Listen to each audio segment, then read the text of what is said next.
Capítulo 3. Seres de luz. Fritz Albert Pope achou que havia descoberto a cura do câncer. Estávamos em 1970, um ano antes da viagem de Edgar Mitchell à Lua, e Pope, um biofísico teórico da Universidade de Marburg, na Alemanha, vinha dando aulas sobre radiologia, a interação da radiação eletromagnética nos sistemas biológicos. Ele estivera examinando o benzo-a-pireno, um hidrocarboneto policíclico conhecido como um dos carcinógenos mais letais para os seres humanos, e o iluminara com luz ultravioleta.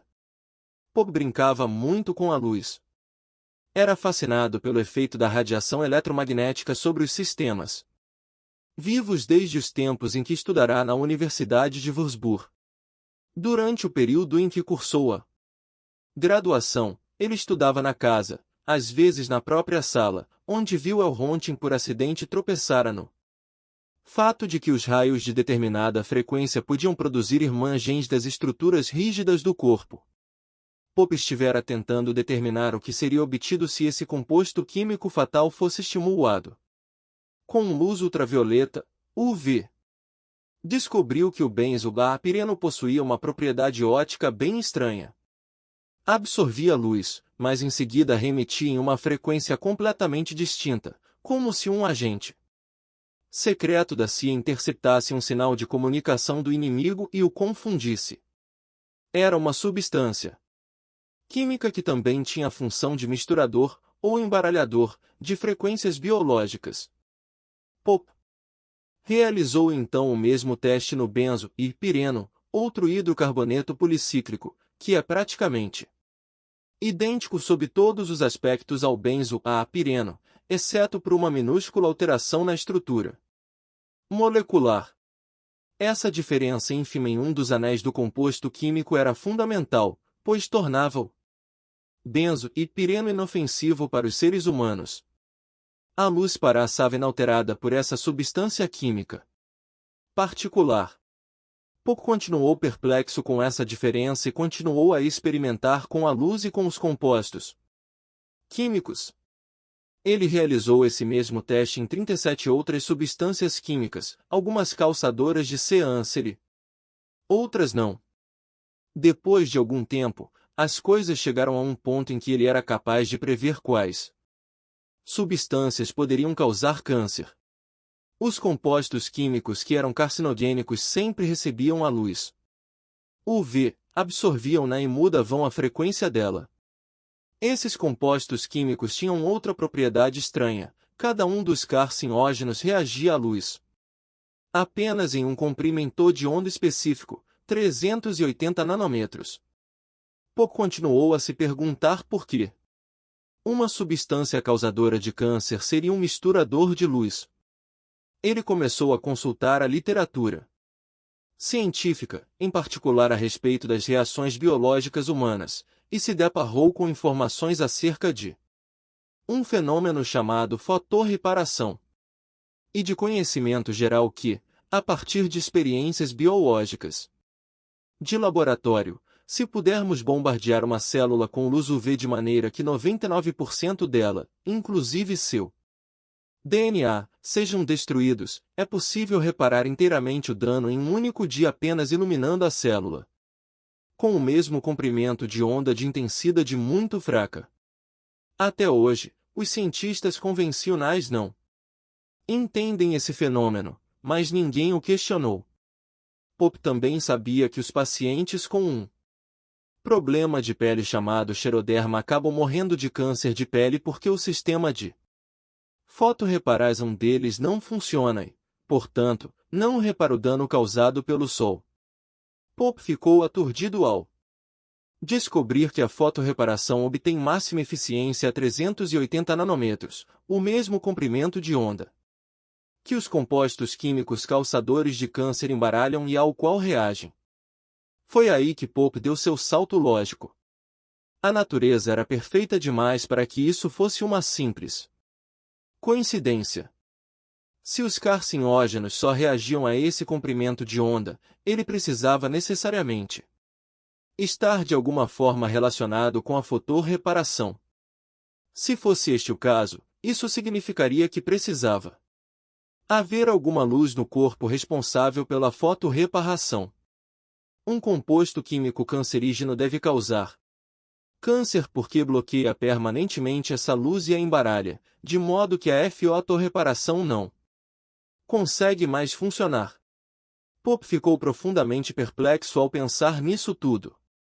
Decidiu que essa seria a base de seu trabalho futuro. Redigiu sua dissertação, mas falou com poucas pessoas a respeito dela. Ficou contente, mas não propriamente surpreso, quando uma prestigiosa publicação especializada em câncer concordou em publicar. Lá. Nos meses que antecederam a publicação do trabalho, Pope ficou um tanto impaciente, preocupado com a possibilidade de a sua ideia ser roubada. Qualquer revelação descuidada de sua parte para um observador casual poderia levar o ouvinte a patentear a descoberta de Pope. Tão logo a comunidade científica se desse conta de que Pope havia descoberto a cura do câncer, ele seria um dos cientistas mais celebrados de sua época. Era sua primeira incursão em uma nova área da ciência, que iria proporcionar-lhe o Prêmio Nobel. Pope, afinal de contas, estava acostumado a homenagens. Até aquele momento, ganhará quase todos os prêmios que poderiam ser concedidos na vida acadêmica. Até mesmo conquistar o Prêmio R. ontem por seu trabalho final na graduação, que consistiu na construção de um pequeno acelerador de partículas. Esse prêmio, que tinha o nome do herói de Pope, Wilhelm Röntgen, é concedido todos os anos ao melhor aluno da graduação de Física da Universidade de Würzburg. Pope estudará como um jovem possuído. Terminar os exames bem antes dos outros alunos. Recebeu o seu doutorado em Física Teórica em tempo recorde, levando pouco mais de 2 anos para concluir o curso, que costumava durar 5 anos para a maioria dos acadêmicos. Na ocasião de sua descoberta, Pope já era famoso entre os colegas como um jovem gênio, não apenas por causa de sua capacidade, mas devido à sua aparência jovem e elegante. Quando a dissertação foi publicada, Pope tinha 33 anos e era bem apessoado, tinha o queixo erguido, os olhos azuis acinzentados, o olhar direto de um valentão de Hollywood e um rosto de menino que levava todos a supor que ele era anos mais jovem. Até mesmo sua esposa, 7 anos mais nova, era frequentemente tida como mais velha do que ele. E na verdade, havia algo de valentão a respeito dele. Pope tinha a reputação de ser o melhor esgrimista do capuz, condição que fora posta à prova em vários duelos, um dos quais o deixará com um corte ao longo do lado esquerdo da cabeça. A aparência e a postura de Pope não correspondiam à seriedade de seus estudos. À semelhança de Edgar Mitchell, ele era ao mesmo tempo filósofo e cientista. Quando ainda era criança, tentará compreender o mundo, encontrar uma solução geral que pudesse aplicar a tudo na sua vida. Planejara inclusive estudar filosofia, até que um professor o convenceu de que a física talvez fosse um território mais fértil, já que ele desejava encontrar uma única equação que se tivesse o segredo da vida. Não obstante, a física clássica, com sua afirmação de que a realidade é um fenômeno que independe do observador, o deixará profundamente desconfiado. Pope havia estudado Kant e acreditava, assim como o filósofo, que a realidade era a criação de sistemas vivos. O observador precisa estar no centro da criação de seu próprio mundo. Pope foi exaltado por sua dissertação. O Deutsche Krebsforschungsinstitut, Centro Alemão de Pesquisa do Câncer, em Heidelberg, convidou-o para falar diante de 15 dos principais especialistas em câncer do mundo durante uma conferência de 8 dias sobre todos os aspectos do câncer. O convite para fazer uma palestra para um grupo tão distinto foi uma oportunidade incrível, que aumentou seu prestígio no campus universitário. Ele chegou vestindo um terno novo, era a presença mais elegante no Congresso. Acadêmico, mas foi o pior orador, pois precisou se debater com seu inglês para se fazer entender. Tanto na apresentação como na dissertação, a competência científica de Pope era inatacável, exceto por um detalhe: o trabalho partia do princípio que uma luz fraca de 380 nanômetros estava de alguma maneira sendo produzida no corpo. Para os pesquisadores do câncer, esse detalhe era uma espécie de piada. "Você não acha", perguntaram eles a Pope, "que se houvesse luz no corpo, alguém, em algum lugar, já teria percebido?" Uma única pesquisadora, uma fotoquímica do Instituto Madame Curie, que estava trabalhando na atividade carcinogênica das moléculas, acreditava que Pope estava certo. Convidou-o para trabalhar com ela em Paris, mas morreu de câncer antes que Pope pudesse se juntar a ela. Os pesquisadores desafiaram Pope a apresentar provas, e ele estava preparado com um contradesafio. Se eles o ajudassem a construir o equipamento adequado, ele mostraria de onde a luz vinha. Pouco tempo depois, um aluno chamado Bernard R. de Ruth procurou Pope e pediu que ele orientasse sua dissertação de doutorado. "Claro", respondeu Pope, "mas você precisa mostrar que existe luz no corpo." Ruth achou a sugestão ridícula. "É claro que não há luz no corpo." "Tudo bem", disse Pope. "Apresente-me então uma evidência de que não há luz no corpo e você poderá obter seu diploma de doutorado." Esse encontro foi excelente para Pope, pois Ruth revelou-se um excelente físico experimental. Ele se empenhou em construir um equipamento que iria demonstrar, de uma vez por todas, que nenhuma luz era emanada pelo corpo. Em 2 anos, ele produziu uma máquina que lembrava um detector de raios-x, em I. 9558 que a Selected Taped, que usava uma fotomultiplicadora que lhe permitia contar a luz, fóton por fóton. Até hoje esse ainda é um dos melhores equipamentos da área.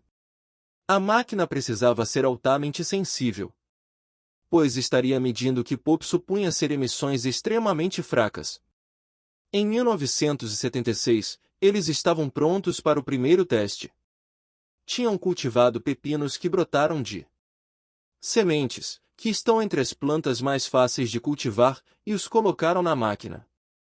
A fotomultiplicadora detectou que fótons, ou ondas luminosas, de intensidade surpreendentemente elevada, estavam sendo emitidas pelos pepinos. Ruth H. mostrou-se muito cético. Isso tinha alguma coisa a ver com a clorofila, argumentou ele, ponto de vista compartilhado por Pope. Decidiram que no teste seguinte, C1, algumas batatas, cultivariam as plantas no escuro, para que não fizessem fotossíntese. Mesmo assim, quando foram colocadas no multiplicador, as batatas registraram uma intensidade de luz ainda maior. 2 Pope deduziu que era impossível que o efeito tivesse qualquer relação com a fotossíntese. Além disso, esses fótons nos sistemas vivos que eles haviam examinado eram mais coerentes do que qualquer coisa que ele jamais vira. Na física quântica, coerência quântica significa que partículas subatômicas são capazes de cooperar.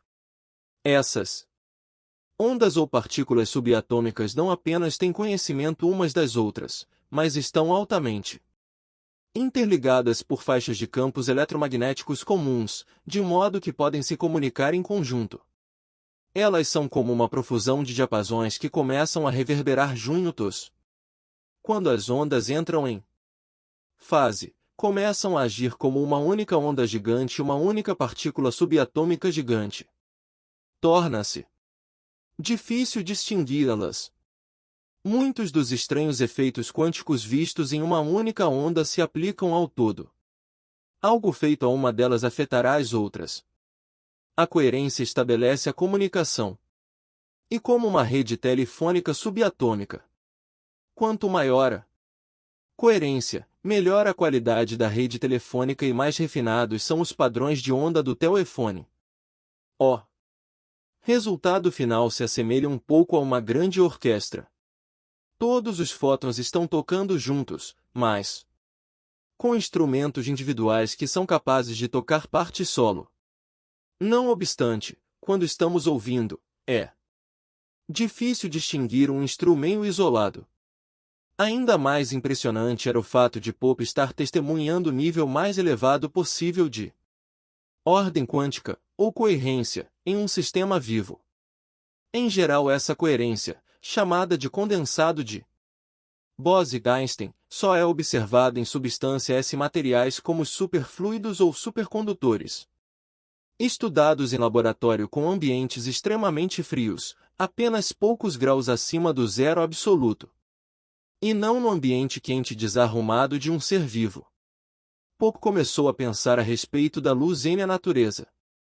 A luz, é claro, estava presente nas plantas, a fonte de energia usada durante a fotossíntese. É possível que quando comemos alimentos vegetais, pensou ele, absorvamos os fótons e os armazenemos.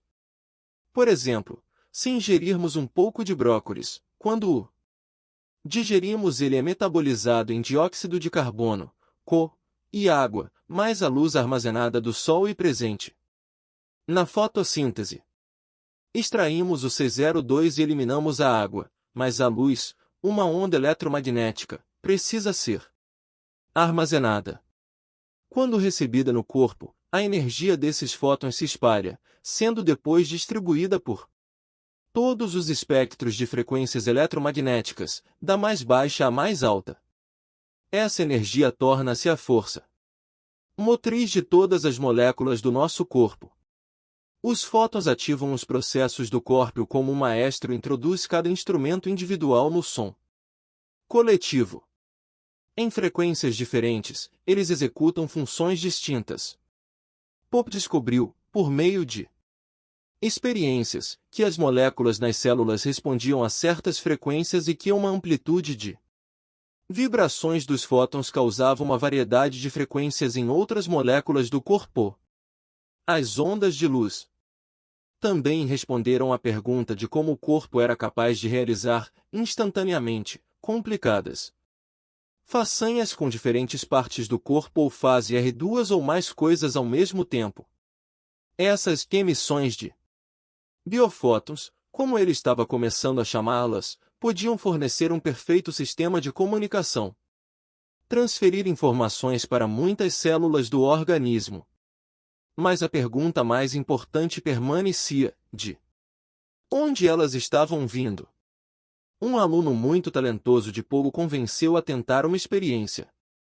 Sabe-se que quando aplicamos uma substância química chamada brometo de etídio em amostras de DNA, a substância se comprime no meio dos pares de bases de a dupla hélice fazendo com que ela se desenrole.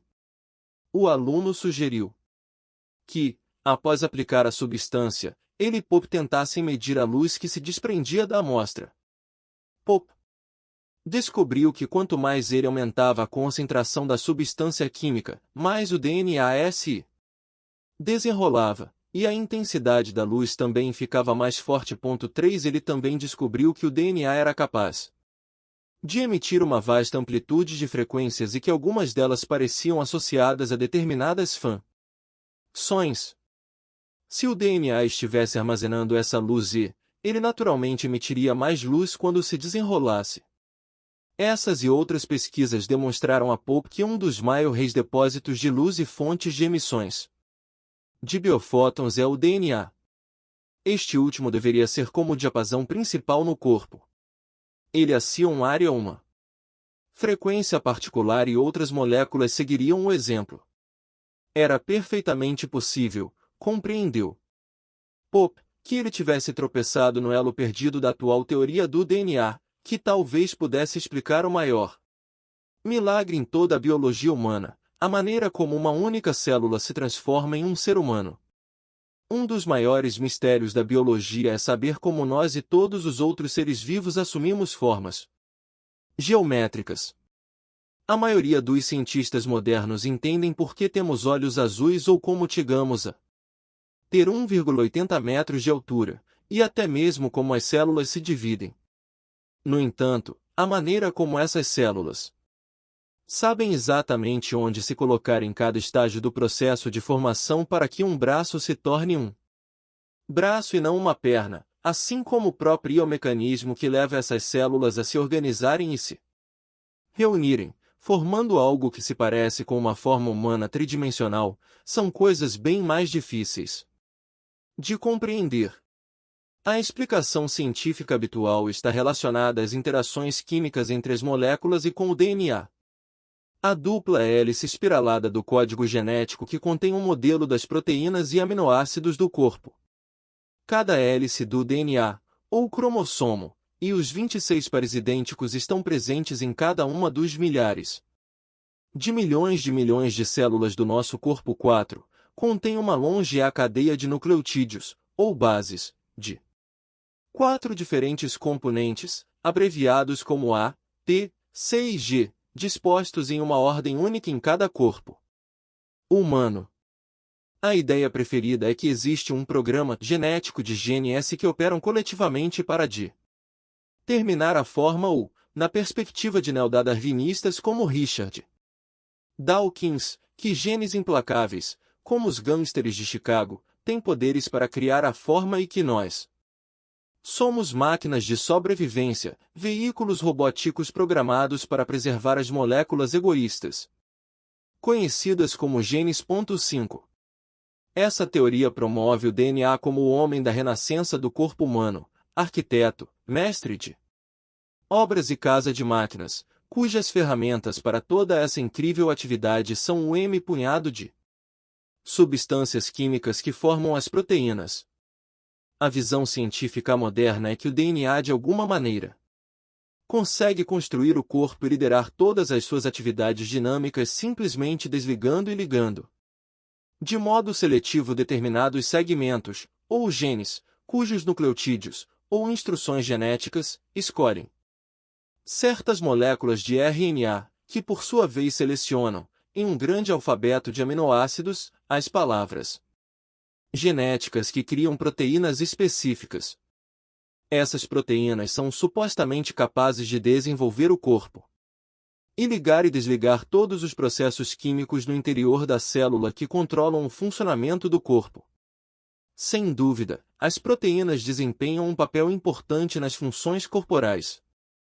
A falha dos darwinistas reside na explicação insuficiente de como o DNA sabe quando coordenar tudo isso e também como essas substâncias químicas, que colidem às cegas umas com as outras, conseguem operar mais ou menos ao mesmo tempo.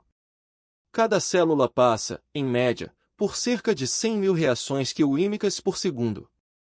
Um processo que se repete simultaneamente em cada célula do corpo.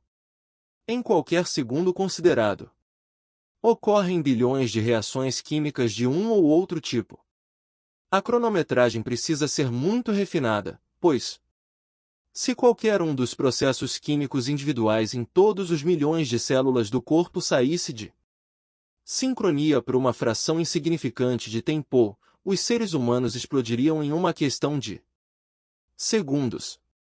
Mas o que a maior parte dos geneticistas não abordará é, se o DNA é a sala de controle, qual seria então o mecanismo de feedback que possibilita que ele sincronize as atividades dos genes e células individuais de modo que ponham em prática os sistemas em uníssono?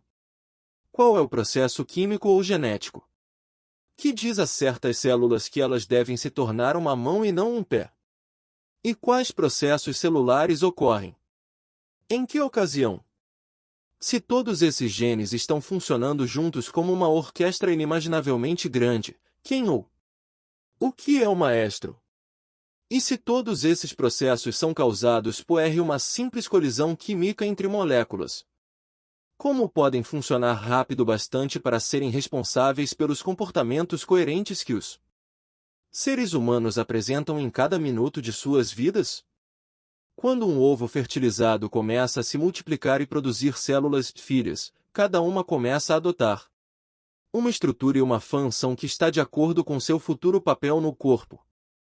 Embora cada filha contenha Os mesmos cromossomos, com as mesmas informações genéticas, certos tipos de células imediatamente sabem como usar diferentes informações genéticas para se comportar de um modo distinto das outras, de modo que certos genes precisam saber que é a sua vez de ser acionado. Além disso, cada célula precisa ser capaz de ter conhecimento das células vizinhas para descobrir como ela se encaixa no plano global. Isso requer nada menos do que um método engenhoso de comunicação entre as células em um estágio muito inicial do desenvolvimento do embrião, e a mesma sofisticação a cada momento de nossa vida. Os geneticistas reconhecem que a diferenciação das células depende por inteiro do fato de as células saberem se diferenciar desde cedo e depois, de algum modo, lembrarem-se de que são diferentes e passarem adiante essa informação vital para as gerações subsequentes de células. No momento, os cientistas dão de ombros para como tudo isso pode ser realizado, ainda mais por acontecer em um ritmo tão rápido. O próprio Dawkins admite o seguinte: como exatamente isso acaba conduzindo ao desenvolvimento de um bebê é uma história que levará décadas, talvez séculos, para ser solucionada pelos embriologistas. Mas que esse desenvolvimento acontece é um fato. Em outras palavras, à semelhança de policiais desesperados para encerrar um caso, os cientistas prenderam o suspeito mais provável sem se incomodar com o processo de recolher provas. Os detalhes dessa certeza absoluta, de como as proteínas poderiam realizar tudo isso sozinhas, são deixados sem solução. 7. Quanto à orquestração dos processos celulares, os bioquímicos nunca de fato fazem essa pergunta. 8. O biólogo britânico Rupert Sheldrake preparou um dos mais constantes e ruidosos desafios a essa abordagem, argumentando que a ativação dos genes e as proteínas não explicam o desenvolvimento da forma, assim como a entrega de materiais de construção no local de uma obra não explica a estrutura da casa que está sendo construída. A teoria genética atual tampouco esclarece, afirma ele, como um sistema em desenvolvimento pode autorregular-se ou crescer normalmente se uma parte do sistema for acrescentada ou removida, e também não explica como um organismo se regenera, substituindo estruturas ausentes ou danificadas. 9. Em um ímpeto de febril inspiração enquanto estava em um ashram na Índia, Sheldrake elaborou sua hipótese de causação formativa, que argumenta que a forma das coisas vivas que se auto-organizam, tudo, desde moléculas e organismos até a sociedade e as galáxias, é moldada por campos mórficos. Esses campos possuem uma ressonância mórfica, uma memória cumulativa, de sistemas semelhantes através das culturas do tempo, de modo que espécies de animais e de plantas não apenas se lembram de qual deve ser a aparência delas, mas de como devem agir. Rupert Sheldrake usa o termo campos mórficos e todo um vocabulário de sua própria criação para descrever as propriedades auto-organizadoras dos sistemas biológicos. A ressonância mórfica é, a partir do ponto de vista dele, a influência de semelhante sobre semelhante através do espaço e do tempo. Ele acredita que esses campos e acha que existem muitos deles. São diferentes dos campos eletromagnéticos porque reverberam através das gerações com uma memória inerente da forma e do formato corretos. 10 Quanto mais aprendemos, mais facilidade os outros terão para seguir em nossos pedaços. A teoria de Sheldrake é bela e elaborada de maneira simples. Não obstante, ele próprio admite que ela não explica as propriedades físicas de como tudo isso pode ser possível, ou de como todos esses campos podem armazenar essas informações. 11. Pope acreditava que tinha, nas emissões de biofótons, uma resposta para a questão da morfogênese. Assim como para a Gestalt-Bildung, a coordenação e comunicação das células que só poderiam ocorrer em um sistema holístico, com um orquestrador principal. Pope demonstrou em suas experiências que essas Fracas emissões de luz eram suficientes para orquestrar o corpo. As emissões precisavam ser de baixa intensidade porque essas comunicações ocorriam em um nível quântico, e as intensidades mais elevadas só seriam sentidas no mundo das escalas maiores. Quando Pope começou a pesquisar essa área, percebeu que estava se apoiando nos ombros de muitas outras pessoas, cujos trabalhos sugeriam um campo de radiação eletromagnética que de algum modo orienta o crescimento do corpo celular. Foi o cientista russo Alexander Gurvits que teve o mérito de ser o primeiro a descobrir o que ele chamou de radiação mitogenética em raízes de cebola na década de 1920. Gurvits postulou que, provavelmente, um campo também era responsável pela formação estrutural do corpo, e não só pelas substâncias químicas. Embora o trabalho de Gurvits fosse em grande medida teórico, pesquisadores posteriores conseguiram demonstrar que uma radiação fraca dos tecidos estimula o crescimento das células nos tecidos adjacentes do mesmo organismo. 12. Outras pesquisas antigas sobre esse fenômeno, hoje repetidas por muitos cientistas, foram conduzidas na década de 1940 pelo neuroanatomista Harold S. Burr, da Universidade Yale, que estudou e mediu campos elétricos ao redor dos seres vivos, em particular das salamandras. Burr descobriu que estas possuíam um campo de energia moldado como uma salamandra adulta, e que esse modelo existia inclusive no ovo não fertilizado. 13. Burr também descobriu campos elétricos ao redor de todos os tipos de organismos, entre eles o mofo, as salamandras, as rãs e os seres humanos. 14. As mudanças nas cargas elétricas pareciam estar correlacionadas com o crescimento, o sono, a regeneração, a luz, a água, as tempestades, o desenvolvimento do câncer, e até mesmo com as fases da Lua. 15. Em suas experiências com as plantas cultivadas a partir de sementes, por exemplo, ele descobriu campos elétricos que se pareciam com a planta adulta final. Outra experiência preliminar interessante foi realizada no início dos anos 20 por Elmer Lund, pesquisador da Universidade do Texas, sobre as hidras, diminuto animal aquático que possui até 12 cabeças capazes de se regenerar. Lund, e depois outros cientistas, descobriu que podia controlar a regeneração aplicando minúsculas correntes através do corpo da hidra. Ao usar uma corrente forte o bastante para neutralizar a força elétrica do animal, Lund conseguiu fazer com que uma cabeça se formasse onde deveria ter surgido uma cauda.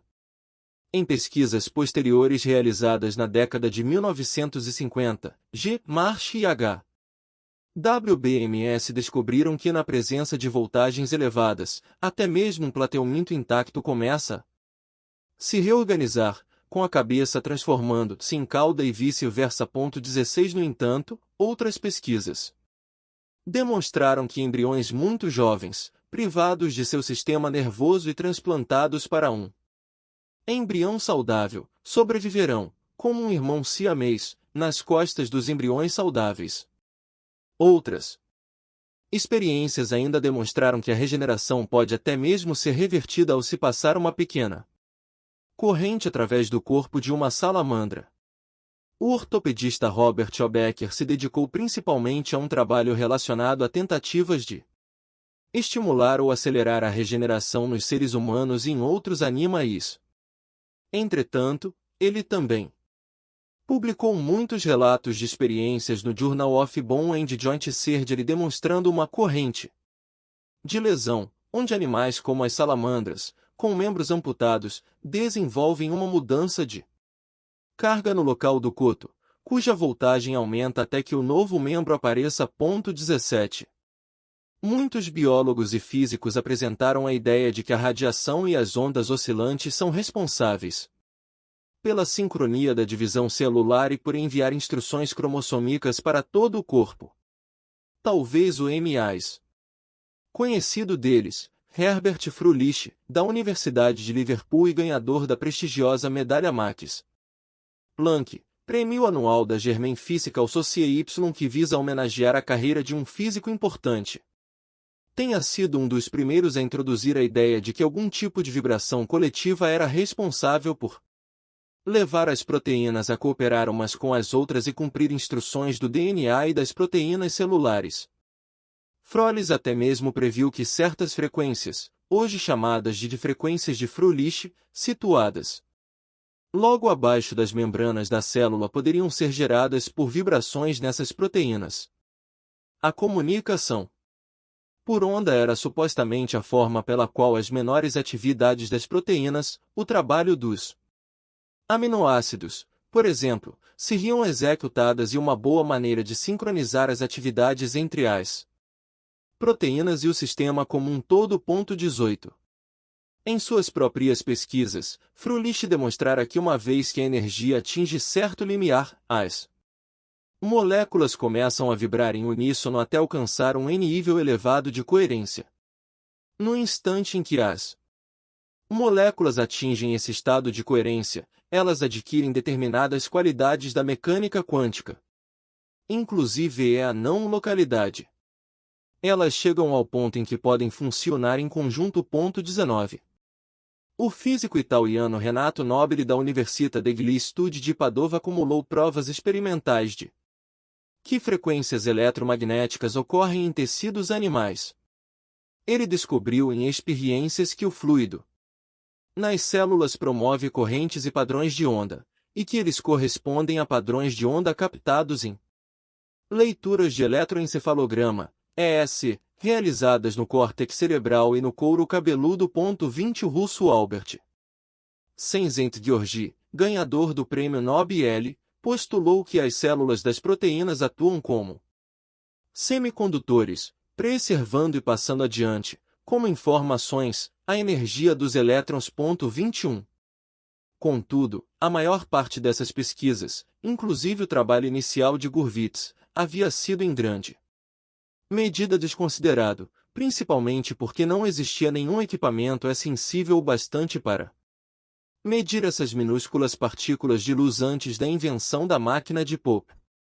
Além disso, quaisquer ideias a respeito do emprego da radiação na comunicação celular eram totalmente desprezadas em meados do século XX, devido à descoberta dos hormônios e ao nascimento da bioquímica, que propunha que tudo podia ser explicado por meio dos hormônios ou de reações químicas. Na ocasião em que Pope teve à disposição sua máquina de luz, ele estava mais ou menos sozinho no que dizia respeito a uma teoria de radiação do DNA. Porém, continuou obstinadamente com suas experiências, aprendendo mais acerca das propriedades dessa misteriosa luz.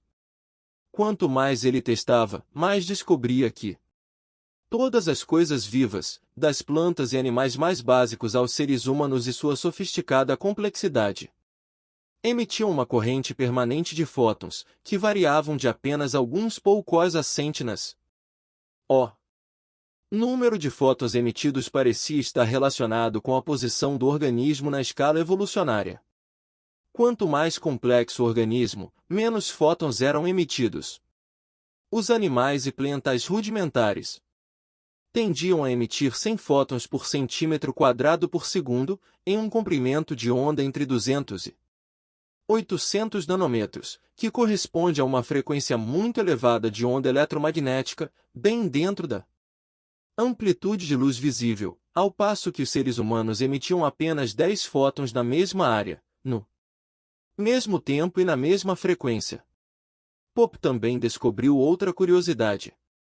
Quando a luz brilhava sobre células vivas, estas assimilavam a luz, depois de algum tempo, passavam a brilhar intensamente, um processo chamado de luminescência com retardo. Ocorreu a Pope que isso poderia ser um dispositivo de correção. O sistema vivo precisaria manter um delicado equilíbrio de luz. Nesse caso, quando estava sendo bombardeado com luz em demasia, ele rejeitava o excesso. Muito poucos lugares no mundo podem ser considerados completamente escuros. O único candidato Adequado seria um recinto onde permanecessem apenas um punhado de fótons. Pope tinha um lugar assim. Uma sala tão escura que apenas um número bastante reduzido de fótons de luz podia ser detectado nela por minuto. Esse era o único laboratório próprio para a medição da luz dos seres humanos. Ele começou a estudar os padrões das emissões de biofótons de alguns de seus alunos. Em uma série de pesquisas, pediu a um deles, uma jovem Saul Havel de 27 anos, que se senta-se na sala todos os dias durante 9 meses. Enquanto ele fazia leituras de fótons em uma pequena área da mão e da testa dela. Pope analisou então os dados e descobriu, para sua surpresa, que as emissões de luz seguiam determinados padrões definidos, ritmos biológicos em 7, 14, 32, 80 e 270 dias, quando as emissões eram idênticas, mesmo depois de um ano.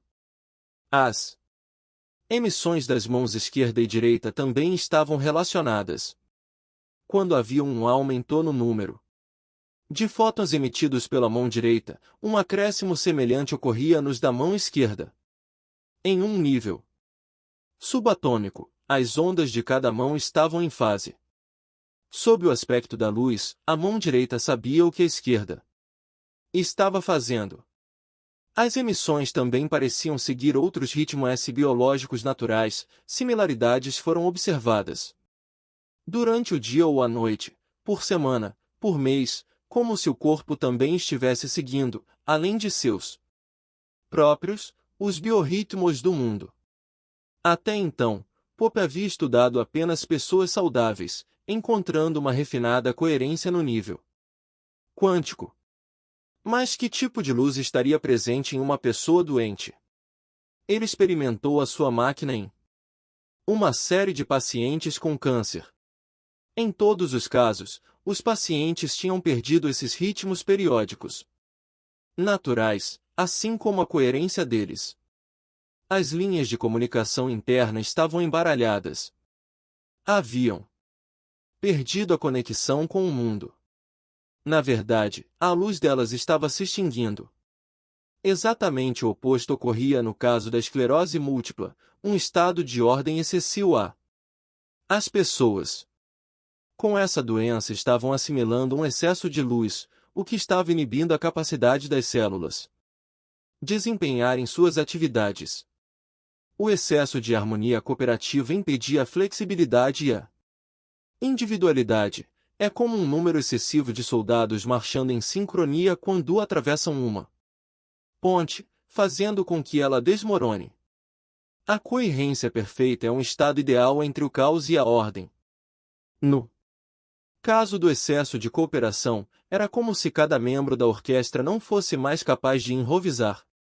Os pacientes com esclerose múltipla estavam submergindo na luz. 23.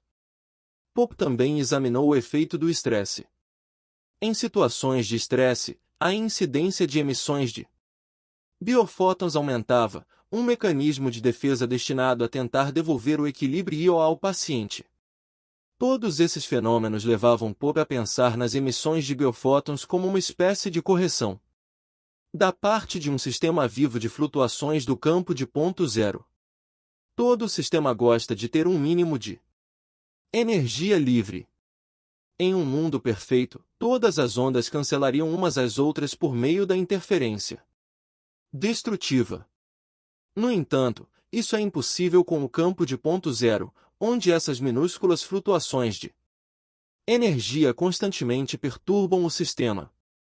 A emissão de fótons é um gesto compensatório, destinado a interromper esse distúrbio e tentar alcançar uma espécie de equilíbrio energético.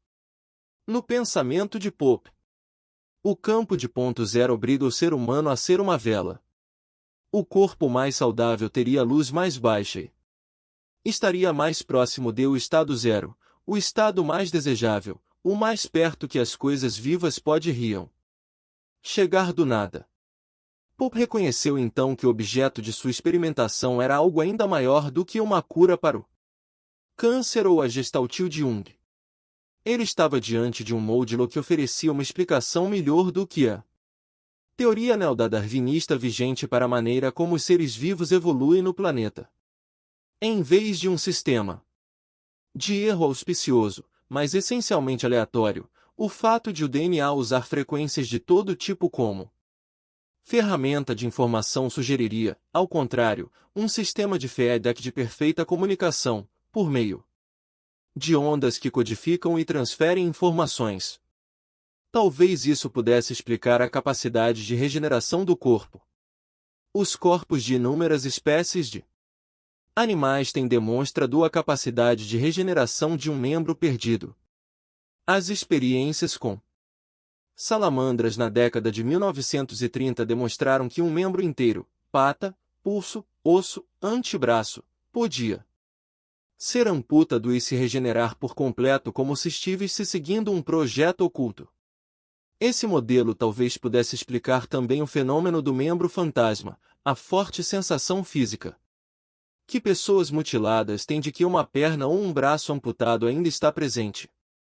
Muitos mutilados que se queixam de cãibrais, dores ou coceiras no membro amputado talvez estejam experimentando uma sensação física verdadeira de algo que ainda existe, uma sombra do membro gravada no campo de ponto. 0.24. Pope se deu conta de que a luz no corpo talvez pudesse até conter o segredo da saúde e da doença. Em determinada experiência, ele comparou a luz emitida de ovos caipira com aquela produzida por ovos de galinhas criadas em cativeiro. Os fótons nos ovos gerados pelas primeiras eram bem mais coerentes do que os encontrados nos ovos produzidos por galinhas criadas em cativeiro. O alimento mais saudável tinha a intensidade de luz mais baixa e mais coerente. Qualquer distúrbio no sistema aumentava a produção de fótons. A saúde era um estado de perfeita comunicação subatômica, e a doença era um estado em que a comunicação se interrompe. Estamos doentes quando as nossas ondas estão fora de sincronia. Quando Pope começou a publicar os resultados que encontrou, começou a atrair a inimizade da comunidade científica. Muitos de seus colegas cientistas alemães acreditavam que a centelha brilhante de Pope havia se apagado. Na universidade onde trabalhava, os alunos que desejavam estudar as emissões de biofótons começaram a ser censurados. Em 1980, quando o contrato de Pope como professor assistente expirou, a universidade teve uma desculpa para pedir-lhe que fosse embora. 2 dias antes do término do prazo de permanência dele no cargo, funcionários da universidade entraram em seu laboratório e exigiram que ele entregasse todos os equipamentos. Por sorte, Pope tinha sido avisado da incursão e havia escondido a fotomultiplicadora no porão do alojamento de um estudante solidário. Ao deixar o capuz, partiu com seu precioso equipamento intacto. Pope foi tratado pela Universidade de Marburg como um criminoso condenado, e sem um julgamento justo. Tendo ocupado por alguns anos o cargo de professor assistente, Pope tinha direito a uma substancial indenização por seus anos de serviço, mas a universidade recusou-se a pagar o que lhe devia. Ele precisou processar a instituição para obter os 40.000 marcos que lhe eram devidos. Pope recebeu o dinheiro, mas sua carreira afundou. Ele era casado, tinha 3 filhos pequenos e aparentemente nenhuma possibilidade de conseguir um emprego. Na época, nenhuma universidade estava preparada para lidar com os estudos dele. Parecia que a carreira acadêmica de Pope havia terminado. Ele passou 2 anos na indústria privada, trabalhando na Roedler, fabricante farmacêutica de medicamentos homeopáticos, uma das poucas organizações a acolher suas extravagantes teorias. Não obstante, Pope, um obstinado autocrata em seus laboratórios, era igualmente obstinado em persistir em sua pesquisa, convencido de sua veracidade. Com o tempo, conseguiu um protetor, o professor Walter Nagel, da Universidade de Kaiserslautern, que convidou Pope para trabalhar com ele. Uma vez mais, a pesquisa de Pope causou revolta na faculdade, que exigiu a renúncia dele, alegando que os estudos de Pope estavam manchando a reputação da instituição. Por fim, Pope conseguiu um emprego no Centro de Tecnologia de Kaiserslautern, que é amplamente patrocinado por subsídios do governo para pesquisas aplicadas. Seriam necessários 25 anos para que ele reunisse adeptos na comunidade científica. Lentamente, alguns seletos cientistas do mundo inteiro começaram a pensar na possibilidade de que o sistema de comunicação do corpo pudesse ser uma complexa rede de ressonância e frequência. Mais tarde, eles iriam formar o Instituto Internacional de Biofísica, composto de 15 grupos de cientistas de centros de pesquisa do mundo inteiro. Pope encontrara escritórios para o seu novo grupo em Neuss, perto de Düsseldorf. O irmão de um ganhador do Prêmio Nobel, um neto de Alexander Gurwitz, um físico nuclear da Universidade de Boston e do CERN em Genebra. 2 biofísicos chineses, finalmente cientistas de renome internacional, começavam a concordar com ele. A sorte de Pope estava mudando. De repente, ele começou a receber ofertas e contratos para cátedras de respeitáveis universidades do mundo inteiro. Pope e seus novos colegas prosseguiram o trabalho e passaram a estudar as emissões de luz de diversos organismos da mesma espécie, primeiro fazendo experiências com um tipo de pulga d'água chamada Daphia. Eles descobriram algo que era nada menos do que impressionante. Testes realizados com uma fotomultiplicadora revelaram que as pulgas d'água estavam absorvendo umas das outras a luz que emitiam. Pope repetiu a mesma experiência em peixes pequenos e descobriu que eles faziam a mesma coisa. De acordo com o fotomultiplicador, os girassóis eram como um aspirador biológico, avançavam em direção aos fótons mais solares a fim de aspirar a luz. Até mesmo as bactérias absorviam fótons do meio onde fossem colocadas. 25. Começou a ficar claro para Pope que essas emissões tinham um objetivo fora do corpo. A ressonância da onda não estava sendo usada apenas para comunicação dentro do corpo, mas entre coisas vivas. 2 seres saudáveis estavam envolvidos na absorção de fótons, como ele denominou o processo, permutando-os mesmos. Pope compreendeu que essa troca poderia revelar o segredo de alguns dos enigmas mais persistentes do reino animal, como cardumes de peixes ou bandos de pássaros criam uma coordenação perfeita e instantânea. Muitas experiências sobre o instinto de retorno dos animais demonstram que essa capacidade não tem nada a ver com seguir trilhas habituais, com odores ou mesmo com os campos magnéticos da Terra, mas com uma comunicação silenciosa, que age como um elástico invisível, mesmo quando os animais estão a quilômetros de distância dos seres humanos. 26 No caso dos seres humanos, havia outra possibilidade. Se podíamos assimilar os fótons de outros seres vivos, talvez pudéssemos também usar as informações contidas neles para corrigir a nossa própria luz se ela ficasse instável. Pope começara a fazer experiências para verificar essa possibilidade. Se algumas substâncias químicas cancerígenas eram capazes de alterar as emissões de biofótons, poderia então ser o caso de outras substâncias poderem reintroduzir uma melhor comunicação. Pope se perguntou se determinados extratos vegetais iriam modificar o caráter das emissões das células cancerosas, fazendo com que elas começassem a se comunicar de novo com o resto do corpo. Começou a fazer experiências com várias substâncias não tóxicas que supostamente conseguiam tratar o câncer. Exceto em um dos casos, as substâncias só fizeram aumentar os fótons das células com tumor, tornando-as ainda mais mortais para o corpo. A única história bem sucedida foi a do visco, que pareceu ajudar o corpo a ressocializar a emissão de fótons das células tumorosas, fazendo-as voltar ao normal. Em um de inúmeros casos, Pope se deparou com uma mulher na casa dos 30 anos com câncer na vagina e na mama.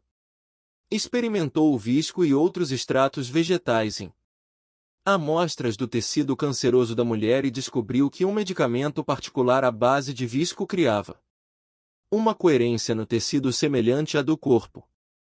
Com o consentimento de seu médico, a paciente começou a se tratar exclusivamente com o extrato de visco. Um ano depois, todos os seus exames de laboratório registravam que ela voltará ao normal. Uma mulher cujo caso de câncer tinha sido considerado terminal teve a sua luz adequada restaurada graças a um simples extrato feito de uma erva. 27. Para Fritz Albert Popp, a homeopatia era outro exemplo da absorção de fóton. Começar a pensar nela como um absorvedor de ressonância. A homeopatia se baseia na ideia de que o semelhante é tratado com o semelhante. O extrato de uma planta que com sua força total pode causar urticária no corpo é usado em uma fórmula extremamente diluída para curá-la. Se uma frequência dissonante no corpo foi capaz de produzir certos sintomas, seguia-se que a alta diluição de uma substância que produz os mesmos sintomas ainda contenha essas oscilações. Como um diapasão em ressonância, a solução homeopática adequada poderia atrair e depois absorver as oscilações erradas, possibilitando que o corpo volumitasse ao normal. Popp afirmava que a sinalização molecular eletromagnética poderia até mesmo explicar a acupuntura. De acordo com a teoria tradicional da medicina chinesa, o corpo humano tem um sistema de meridianos que se estendem profundamente pelos tecidos do corpo através dos quais circula uma energia invisível que os chineses chamam de CHI, ou força vital. O CHI supostamente entra no corpo através desses pontos da acupuntura e se dirige para estruturas mais profundas dos órgãos, que não correspondem às da biologia humana ocidental, fornecendo energia, e portanto a força vital. As doenças se manifestam quando ocorre um bloqueio dessa energia em qualquer lugar ao longo dos trajetos. Segundo Popp, o sistema de meridianos pode funcionar como um guia de ondas, transmitindo uma energia corporal particular para zonas específicas. Pesquisas demonstraram que muitos pontos de acupuntura no corpo possuem uma resistência elétrica, que é acentuadamente reduzida em comparação com pontos na pele ao seu redor, 10 kΩ no centro de um ponto, comparados com 3 megaohms na pele ao redor. 28 Foi também revelado que endorfinas que aliviam a dor e o esteroide cortisol são liberados pelo corpo com uma estimulação de baixa frequência nos pontos importantes neurotransmissores reguladores da disposição de ânimo como a serotonina e a norepinefrina, com uma estimulação de alta frequência. O mesmo não acontece quando a pele ao redor desses pontos é estimulada. 29 Também sabemos que a acupuntura pode dilatar o sistema circulatório e intensificar a circulação de sangue até mesmo em órgãos distantes do corpo. 30 Outra pesquisa demonstra existência de meridianos, assim como a eficácia da acupuntura para tratar vários distúrbios. O cirurgião ortopédico Robert Becker, que realizou uma grande quantidade de pesquisas sobre os campos magnéticos do corpo, desenvolveu um dispositivo especial de registro de eletrodos que rolava pelo corpo como um cortador de pizza. Depois de várias análises, o dispositivo mostrou cargas elétricas nos mesmos lugares em cada uma das pessoas testadas, todos correspondendo a pontos dos meridianos chineses. 31. Havia muitas possibilidades para serem exploradas, algumas das quais poderiam ter êxito, outras não. Mas Popp estava convencido de uma coisa: a sua teoria do DNA e da emissão de biofótons estava correta. Isso impulsionava os processos do corpo. Não havia nenhuma dúvida em sua mente de que a biologia era impelida pelo processo quântico que ele observara. Popp só precisava de outros cientistas com evidências experimentais para mostrar como isso ocorria.